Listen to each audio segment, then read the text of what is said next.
La bourse de Paris ne semble pas faire grand cas du repli en zone euro de l'indice PMI manufacturier. Pour rappel, donc, nous découvrions ce matin la chute au mois d'octobre de l'indice à un plus bas de 8 mois à 58,3 points. Le marché semble vouloir se concentrer sur les rassurantes et solides publications d'entreprises. À New York, le Dow Jones progresse légèrement. Le Nasdaq, de son côté, recule un chouïa. À noter que les deux indices, mais aussi le S&P 500, ont clôturé hier sur de nouveaux plus hauts. Ce matin, la Banque centrale australienne a abandonné officiellement son objectif de 0,1% pour son obligation à échéance avril 2024.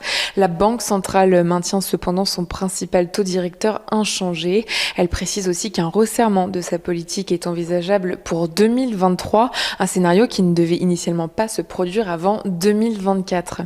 La Fed entame aujourd'hui une réunion de 2 jours de son comité de politique monétaire. Devrait être engagé le processus de réduction de son programme d'achat d'actifs de 120 milliards de dollars par mois. Le marché sera également attentif aux commentaires sur le caractère provisoire de l'inflation, dont le niveau atteint est inédit, du jamais vu depuis 30 ans aux États-Unis. À noter que jeudi, la Banque d'Angleterre devrait elle aussi opter pour une inflexion de sa politique. Et puis focus sur les valeurs du jour, le nouveau record d'Hermès soutient la tendance.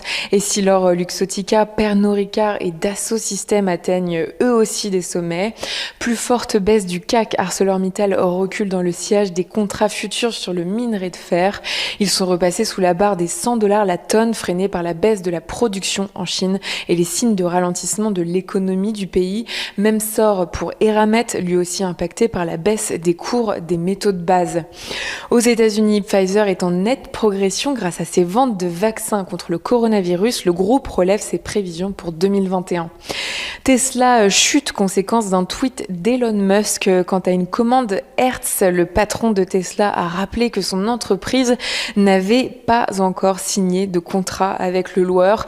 Hertz, qui pour rappel a récemment annoncé une commande de 100 000 véhicules électriques du groupe californien.